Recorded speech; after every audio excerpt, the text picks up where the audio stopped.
고난주간 마태복음 묵상 나눔입니다. 본문은 마태복음 21장 1절에서 11절까지 말씀입니다. 그들이 예루살렘에 가까이 가서 감람산 벳박에 이르렀을 때 예수께서 두 제자를 보내시며 이르시되 너희는 맞은편 마을로 가라.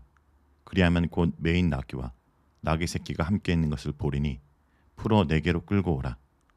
만일 누가 무슨 말을 하거든 주가 쓰시겠다 하라. 그리하면 즉시 보내리라 하시니 이는 선지자를 통하여 하신 말씀을 이루려 하심이라. 일렀을 시온 딸에게 이르기를 내 왕이 내게 임하나니 그는 겸손하여 나귀 곧 멍에 매는 짐승의 새끼를 탔도다 하라 하였느니라. 제자들이 가서 예수께 명령하신 대로 하여 나귀와 나귀 새끼를 끌고 와서 자기들의 겉옷을 그 위에 얹음에 예수께서 그 위에 타시니 무리의 대다수는 그들의 겉옷을 길에 펴고 다른 이들은 나뭇가지를 베어 길에 펴고 앞에서 가고 뒤에서 따르는 무리가 소리 높여 이르되 호산나 다윗의 자손이여 찬송하리로다. 주의 이름으로 오시는 이여 가장 높은 곳에서 호산나 하더라. 예수께서 예루살렘에 들어가시니 온 성이 소동하여 이르되 이는 누구냐 하거늘 무리가 이르되 갈리 나사렛에서 온 선지자 예수라 하니라. 우리는 현재 매일 성경 본문에 따라 마태복음을 묵상하며 사순절과 고난주간을 보내고 있습니다. 매일 성경은 성경이 66권이 6년 주기로 돌아가도록 되어 있습니다. 특별히 매년 사순절과 부활절까지는 복음서를 묵상할 수 있도록 복음서만 4년 주기로 묵상 스케줄이 조정되어 있습니다.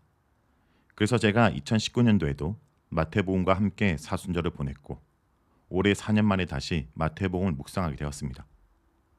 복음서를 4년마다 묵상하다 보니 복음서를 마태, 마가, 누가, 요한 복음 순서로 읽다 보면 어떤 연결된 메시지가 있다는 것을 특별히 묵상하게 되었습니다. 복음서는 4개의 복음이 있습니다. 사복음서라고도 하지요. 그런데 복음서마다 각각 의도가 있습니다. 마태복음은 유대인들에게 예수 그리스도가 왕이신 메시아라는 것이 복음, 기쁜 소식이라는 것을 강조한다면 마가복음은 예수 그리스도를 믿음으로 고난받고 있는 이방 출신 그리스도인들에게 현재 고난을 받는 것이 잘못된 선택을 한 것이 아니라 그리스도의 고난에 동참하는 제자의 삶을 사는 것이라고 제자도를 강조합니다. 그리고 누가복음은 모든 사람들에게 하나님의 아들인 예수가 인간으로 오셨다는 것을 역사적 기술 방식으로 객관적 사실이라는 것을 보여주며 모든 사람들에게 예수 그리스도가 복음이라는 것을 강조합니다. 그리고 요한복음은 앞의 공간복음서보다 후기 기록된 복음으로 핍박과 고난으로 믿음이 흔들리고 있는 이들에게 예수 그리스도가 하나님의 아들이라는 것을 강조하며 그를 믿음으로 영생에 이르도록 한다는 측면에서 강조됩니다. 이렇게 복음서는 각 건의 강조점을 가지고 예수 그리스도가 모두에게 복음이 될 수 있도록 서로 메시지를 보완하고 있습니다. 그래서 학자들은 이런 이야기를 합니다. 사복음서는 한 분의 예수 그리스도와 네 편의 초상하다라고 말합니다. 이런 관점에서 사복음서를 매번 읽다가 책은 복음서의 배열에 따라 어떤 메시지가 있지 않을까 살펴보며 이렇게 정리해봤습니다. 마태복음은 예수 그리스도가 왕으로 오셨다는 것을 강조하며 왕이신 예수님이 세우시는 그 나라가 무엇인지 알려주는 본문의 비중을 둡니다. 그래서 왕이신 예수님을 강조하며 그분이 세우시는 하나님 나라의 라이프 스타일이 무엇인지 말하고 그것과 함께 그 백성으로서 자격과 삶을 말합니다. 자, 그런데 마가복음 이어서 그런 백성의 삶을 이 땅에 살아나가기 위해서는 그리스도가 고난받은 것처럼 우리 또한 제자로서 십자가의 고난에 동참해야 됨을 강조합니다. 하나님의 백성으로 살아가기 위한 제자도인 것입니다. 그리고 이어서 누가복음은 우리가 이 십자가를 따르는 삶을 고난을 당하면서도 동참해야 하는 이유를 하늘 영광의 자리에 계신 하나님의 아들인 예수님이 인간을 위해서 모든 걸 다 버리고 스스로 낮아지며 인간의 몸으로 오셨다는 것을 강조합니다. 인간을 위해 오셨다는 것은 인간을 위해 오셨다는 것입니다. 그래서 누가복음에서 하나님이 세상을 이처럼 사랑하사라고 말하는데 여기서 이처럼은 이만큼 많이가 아니라 이와 같은 방식으로 즉 자신의 전부인 아들을 내어놓으시면서까지 우리를 사랑하셨다고 말합니다. 그래서 요한복음은 이어서 당시 고난으로 믿음을 흔들린 성도들에게 예수 그리스도가 하나님의 아들임을 다시 믿고 영생에 이르도록 기록한 것입니다. 자, 이 내용을 더 간단히 요약해 보겠습니다. 사복음서는 왕이신 예수 그리스도가 완성하신 하나님 나라를 우리가 깨닫고, 마태복음 그 나라를 살기 위해 제자로서 고난을 당하면서도, 마가복음 이처럼 자신의 전부를 내어주신 하나님의 사랑을 기억하며, 누가복음 하나님의 아들을 믿고 붙들어 영생을 얻어 이 땅에서도 하나님 나라 백성으로 살 것, 요한복음을 말한다고 말할 수 있습니다. 그런 맥락에서 오늘 읽은 마태복음을 본다면 우리는 왕이신 예수님이 죽기까지 순종하심으로 세우신 그 하나님 나라가 무엇인지를 아는 것과, 그리고 그 나라 백성인 우리가 어떻게 해야 되는지를 살펴볼 필요가 있을 것입니다. 이것을 조금 더 일상적인 언어로 이야기하면 하나님 나라 이야기 속에 들어가서 오늘 나의 자리, 나의 배역을 찾는 것입니다. 자, 그럼 오늘 본문의 상황 속에 들어가서 생각해 보겠습니다. 어느 곳이나 새로운 세상, 새로운 나라를 만들 것으로 예상되는 새로운 지도자가 등장하면 사람들은 주목합니다. 그리고 사람들은 그 지도자가 왕이 되어 만들 세상, 그 나라는 어떤 나라인지를 주목하고, 그 나라의 세워짐에 자신도 함께 동참하여 그 나라의 개국 공신으로서 지분을 얻고 한 자리를 차지하려고 합니다. 그래서 그들은 그 지도자를 열렬히 환영하며 그 일에 동참하려고 합니다. 그러나 반면에 그런 지도자가 나타나는 것을 기뻐하지 않은 사람도 있을 것입니다. 이미 현재 체제에서 충분히 지분과 권력을 가진 자들, 기득권을 누리고 있는 자들, 즉 이미 한 자리를 차지하고 있는 자, 이 세상에서 높은 자리를 차지하고 있는 자들은 그 새로운 지도자가 세상을 뒤집으면 자신의 지지 기반이 상실되므로 현재 체제를 유지하기 위해 저항할 것입니다. 오늘 우리가 읽은 이 말씀이 바로 이 두 반응이 동시에 잘 드러나는 본문입니다. 그것은 예수님이 유대인의 삶의 중심지인 예루살렘으로 입성할 때 열광적인 함성을 하는 자들과 그렇지 않고 웬 난린가 싶어서 소동하는 자들로 나타납니다. 특별히 오늘 본문인 마태복음 21장 1절에서 11절은 주로 종료주일에 읽고 전해지는 말씀입니다. 그래서 고난주간의 시작을 알리는 말씀이기도 합니다. 저는 예수님이 나귀 새끼를 가져오도록 하는 장면, 그것을 타시고 입성하실 때 사람들이 한호하는 장면을 볼 때마다 매번 양가의 감정을 동시에 느끼고 고민합니다. 사실 저와 여러분 대부분 적어도 예수님을 거부하는 유대 종교 지도자들의 입장은 아니라는 전제하에, 그리고 또 이미 이 사건이 전후에 어떻게 전개될 것인지를 알고 있다는 전제하에 제가 느끼는 양가의 감정은 이 사람들이 호산나를 외치며 한호하는 장면에서 나도 기뻐하며 주님을 찬양하고 높이는 반응이 적절한 것인지, 아니면 이 사건 이후에 이 한호의 목소리가 십자가에 못 박으라는 소리로 바뀐 것을 기억하고 애도하고 참회해야 할 것인지입니다. 늘 이 시기에 이 본문의 장면을 묵상하며 고민이 됩니다. 여러분은 어떠신가요? 그런데 이런 양가의 감정을 느낀 것은 저만이 아니었던 것 같습니다. 이 본문의 사건을 중심으로 생겨난 종료주일에 대한 가장 오랜 문헌인 380년경 에게리아의 순례집이라고 하는데, 당시에도 이 사건을 두 가지로 반응한 것 같습니다. 동로마 교회에 속했던 예루살렘 교회에서는 축하의 의미로 종료 행렬을 나섰고, 이와 반대로 소노마 교회들은 축하 분위기 대신 애도의 성격을 띄었다고 합니다. 자, 그럼 성도 여러분들에게 질문을 드리겠습니다. 우리는 예수님의 예루살렘 입성을 한호해야 하는 것인가요? 아니면 애도해야 하는 것인가요? 양가의 감정 중 어떤 반응을 보이는 것이 이 본문에 대한 우리의 태도일까요? 사실 제가 이런 질문을 던지는 이유는 두 반응 중 어떤 반응을 오늘 우리가 보이는 것이 옳다라고 말하기 위한 것이 아닙니다. 이 반응들에 대한 깔린 전제가 무엇인지, 당시 그들은 어떤 생각을 하며 이런 반응을 보였으며, 오늘 우리는 고난주간을 보내며 예수 그리스도의 십자가 행보를 바라보며 우리는 어떤 생각들을 하고 있는지 자세히 돌아볼 필요가 있다는 것입니다. 이 본문이 우리에게 익숙하기 때문에 그냥 지나칠 수는 있지만 놓쳐서는 안 되는 부분이 있다면, 이 본문에서 예수님을 한호했던 사람들은 대부분 예루살렘 성에 있던 사람들이 아니었습니다. 예수님이 예루살렘 성으로 들어오시기 전 예수님은 갈릴리에서 사역을 하셨습니다. 갈릴리라라는 장소는 유대인들에게 당시 이방 지역처럼 여기는 장소였습니다. 성전을 중심으로 형성된 유대 커뮤니티에서 한 자리를 차지하고 있는 자들이 있는 곳이 예루살렘이라면 갈릴리는 변박의 장소이고 변돌이 인생들이 있었던 곳입니다. 그곳에서 예수님은 사람들의 지지를 받았고 그곳에서부터 오시는 길에 많은 무리들이 예수님을 따랐습니다. 그리고 그들은 예수님과 함께 예루살렘에 입성하며 각자 자신의 기대와 소망으로 가득 찬 상태였습니다. 이는 예수님 곁의 제자들도 마찬가지였습니다. 예수님이 예루살렘에 입성하기 전 수차례 순환을 언급했음에도 불구하고 그들은 그것을 예수님의 죽음과 부활로 제대로 이해하기보다 예수님과 세상을 한번 뒤집어 놓기 위한 결사각오 정도로 이해하고 여전히 충성 경쟁을 하고 있는 상태였습니다. 그래서 마태복음 26장에 예수님이 순환 예고를 하신 이후 한 여인이 향료를 붓는데 제자들은 그 여인을 비난합니다. 겉으로는 그 돈으로 가난한 자들을 돕는 것이 낫다라고 이야기하지만 한 여인이 값비싼 향유로 예수님의 마음을 사려는 것 같아 보였기 때문입니다. 마태복음에서 이름 없는 이 여인이 요한복음에서 나오는 마리아라면 그녀는 얼마 전 예수님이 살리신 나사로의 누이입니다.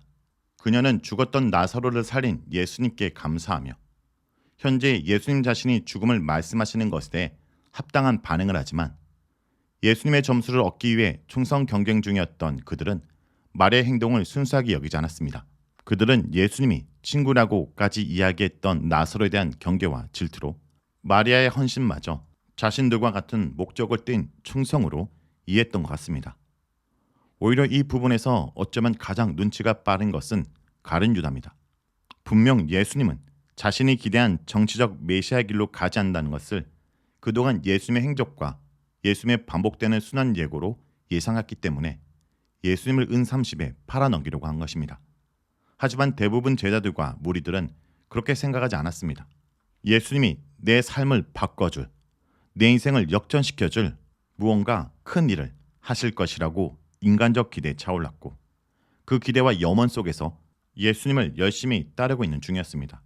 그렇기 때문에 예수님이 예루살렘으로 입성할 때 그들 자신들의 염원을 바라며 호산나 다윗의 자손이라고 외칩니다.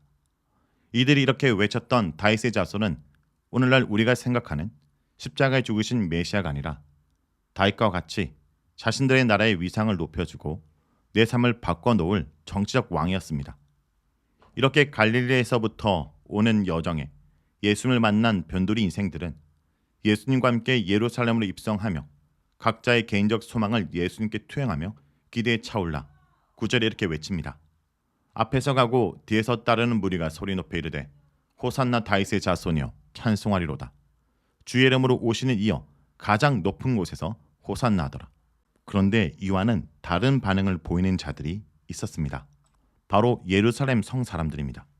10절을 보겠습니다. 예수께서 예루살렘에 들어가시니 온 성이 소동하여 이르되 이는 누구냐 하거늘. 여기서 소동한다는 것이 그들과 함께 한호했던 것처럼 생각하기 쉽지만 본문을 잘 살펴보면 그렇지 않습니다. 예수님을 따라온 무리들과 다르게 예루살렘 성 사람들은 열광적인 한호보다 한 발짝 후퇴했다는 것을 보여줍니다. 쉽게 이야기하면 갑자기 무슨 일이야? 누가 왔는데? 라는 반응입니다.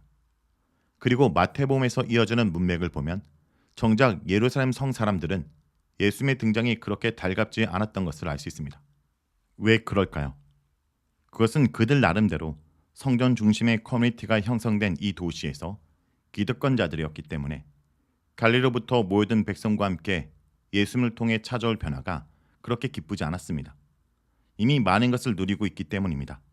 그들의 불길한 예상이 적중한 듯 예수님은 예루살렘 성에 입성하자 그 다음 본문에서는 이 성의 중심지인 성전에 들어가서 강도의 소굴이 된 것을 뒤집어 놓고 성전 정화에 그치는 것이 아니라 성전 종결 선언까지 하십니다.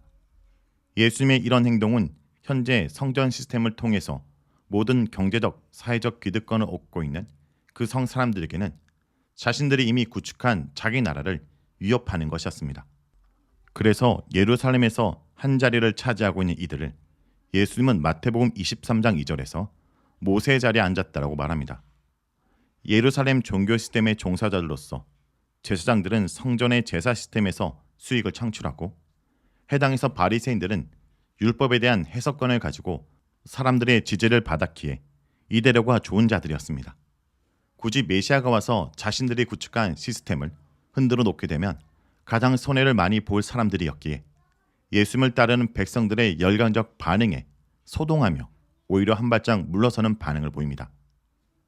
그래서 예수님은 이 종교 기득권자들에게 성전 정화 사건 이후에 논쟁에서 그들에 관한 비유를 드십니다. 그들은 포도원의 악한 종들로서 자신들에게 맡겨진 그 땅을 자기 나라, 자기 소유로 삼기 위해 주인의 아들을 죽인 자이고, 하나님이 베푸시는 혼인잔치, 하나님 나라 잔치에는 관심이 없고 자기 나라를 만들고 자기 인생 잔치를 벌이기에 혈안이 된 자들이라는 것입니다. 그들은 하나님께서 부여하신 권한과 지위로 자신들의 나라를 만들고 기득권을 차지하고 있었기 때문에 예수님은 마태복음 23장에서 하이스친저라고 7번이나 언급하면서 예루살렘에서 한 자리를 차지하고 있는 그들이 얼마나 위선적이고 외식하는 자들인지를 지적하십니다. 하나님의 도성에서 그들은 하나님의 말씀을 도구화하여 사람들을 자신의 권위 밑에 놓고 눈에 보이는 제사는 박하와 해향과 근처의 11조까지 철저히 지키는 것 같지만 선지자들이 외쳤던 공의와 사랑, 믿음은 그들에게 없었습니다. 하나님의 성을 자신의 나라를 형성하고 자기 배를 불리는 장소로 만들었고 하나님의 집인 성전을 제사 시스템으로 백성들의 돈을 끌어모으는 강도의 소굴로 만들어 예수님은 성전을 떠나면서 이곳이 더 이상 하나님의 집이 아니라 너희의 집이 되었다고 말하시며 다시는 이곳에 하나님이 계시지 않을 것이라고 23장에 선언까지 하십니다. 주님이 원하시는 것은 그런 자기 나라를 형성하는 하이스친저에 해당하는 삶이 아니라 마태복음 5장에 이미 하나님 나라에 대한 가르침, 상산수훈에 언급된 팔복이 하나님 나라 백성의 삶인 것입니다. 그래서 마태복음에서 7번 하이스친저와 정반대의 삶의 양식이 바로 이 땅에서 하나님 나라를 소망하고 하나님 나라 가치를 따르는 팔복의 삶인 것입니다. 그리고 오직 그것만을 바라고 소망하는 자의 모습이 어린아이와 같다라고 말씀하십니다. 그렇습니다. 어린아이는 자기 나라를 주장하지 않는 자들입니다. 오직 주님만 의지하는 그 나라만 소망하는 자들인 것입니다. 자, 그런데 이렇게 예루살렘에서 한 자리를 차지하고 예수님을 반기지 않는 사람들만 주님이 오늘 말씀을 통해 우리에게 경계하시는 것이 아닙니다. 사실 지금 이 본문에서 예수님을 열광적으로 환호한 사람들도 어쩌면 예루살렘 성의 성전 권력자들과 다르지 않습니다. 현재 한 자리를 차지하고 있지 못할 뿐이지 그들의 욕망은 같습니다. 그래서 그들은 예수님을 통해서 이번에 좋은 자리를 한번 차지하려고 열심을 보일 뿐입니다. 그러므로 본문은 예수님의 예루살렘 입성에 대한 긍정적 반응이든 부정적 반응이든 그곳이 우리가 서야 될 자리가 아닌 것을 말합니다. 그렇다면 고난 중간에 이 말씀을 읽는 우리는 그리스도를 따르는 자로서 어떤 편에 서야 하고 어느 자리에 앉아야 할까요? 그 답은 예수님께 있습니다. 예수님은 예루살렘 성에 입성하면서 나귀 새끼를 선택합니다. 왕으로 입성하시는 예수님이 왕에게 가장 어울리지 않는 나귀 새끼를 타는 반전의 선택을 합니다. 백성들이 기대했던 왕이라면 백마, 병마, 준마 정도를 타야 합니다. 그들이 기다렸던 왕의 기왕과는 전혀 어울리지 않는 모습. 적어도 지금 한우하는 백성들의 요구를 들어줄 왕은 나귀 새끼가 아니라 병마를 타고 한 손에는 칼 한 자루를 들고 성으로 들어와야 합니다. 그리고 자신의 힘과 권력을 보여줘야 합니다. 무력한 세상에서 자기가 가진 더 큰 무력으로 적들을 무력하게 만들어야 왕이 되는 것입니다. 이런 왕을 구약에서는 멜레크 왕이라 말합니다. 멜레크 왕은 강력한 군사력과 왕권을 갖추고 세상나라 왕처럼 백성들에게 군림하는 왕입니다. 그러나 예수님은 멜레크 왕이 아니라 나기드 왕의 모습을 보여줍니다. 나기드 왕은 백성들의 형제로 섬기는 겸손의 왕입니다. 무력한 이 세상을 바꾸려고 유력한 자들과 힘을 모아 무력으로 세상을 바꾸는 왕이 아니라 십자가에 자신의 생명을 내어놓는 무력함을 보여주는 왕이었습니다. 그런데 예수님의 이 반전의 선택이 스가랴 선지자의 말씀을 따라 나귀 새끼를 타는 이 반전의 선택이 우리를 이 땅의 힘으로 지배하는 제국이 아니라 하늘나라에 속한 자로 만들었습니다. 그러므로 우리도 우리가 들어가 살아가야 하는 나의 일상이란 성에서 예수님이 나귀 새끼를 타신 것처럼 낮은 자리를 찾아가 앉아야 합니다. 예수님을 통해 높은 한 자리를 차지하기 위해 열광하는 것이 아니라 이미 내가 차지하고 있는 자리를 빼앗길까봐 예수님을 밀어내는 것이 아니라 주님을 따라 낮아지는 자리, 낙의 새끼를 스가랴 말씀에 따라 선택하는 그 예수님의 반전의 선택을 우리도 해야 합니다. 성도 여러분, 주님이 낙의 새끼를 타셨다는 반전의 선택을 잊지 않길 바랍니다. 왕으로 오신 예수님의 삶은 처음부터 반전의 연속이지 않았습니까? 왕이 태어난 곳이 왕궁이 아니라 시골 베들레헴 마곡간이라는 반전, 그토록 기다리는 왕을 사람들이 거부했다는 반전, 왕이신 예수님이 유력한 자들과 함께하지 않고 무력한 자들과 함께했다는 반전, 왕이 왕의 즉위식을 왕궁이 아니라 십자가에서 했다는 반전, 왕의 십자가 죽음과 부활로 참 왕이라는 것을 보여줬다는 반전, 그리고 왕이 이제 이 땅에 없지만 왕의 통치가 끝나지 않았다는 반전. 그런데 더 큰 반전이 있습니다. 그것은 예수님의 그 반전의 선택을 통해 우리와 관련된 반전입니다. 왕이신 그분이 지금도 나와 함께 하셔서 내가 이 땅이 아니라 하늘나라, 하나님 나라에 속해 있다는 반전입니다. 그러므로 우리는 이 땅에 살지만 오늘도 하늘에 속한 자로 살아야 한다는 반전을 잊지 말아야 합니다. 성도 여러분, 이 고난주간이 여러분에게 어떤 시간입니까? 예수님이 죽으시기만 지켜보고 있는 시간입니까? 예수님이 우리를 대신해서 죽으심으로 오는 은혜들을 오히려 내 삶의 전화 위복의 모멘텀으로 삼고자 잠시 에너지를 비축하고 가만히 있는 기간입니까? 고난주간은 주님과 함께 내 삶에 잊어버린 낮은 자리를 찾는 시간입니다. 주님이 십자가를 지기 위해 말씀을 따라 낙의 새끼를 타신 것처럼 우리도 우리가 그동안 놓쳐버린 내 인생의 낮은 자리, 그 자리를 다시 찾는 시간입니다. 그와 같은 반전의 선택을 함으로 우리가 다시 한번 이 땅이 아니라 예수 그리스도로 저 하나님 나라의 소속이라는 것을 고백하는 시간이 되길 기도합니다.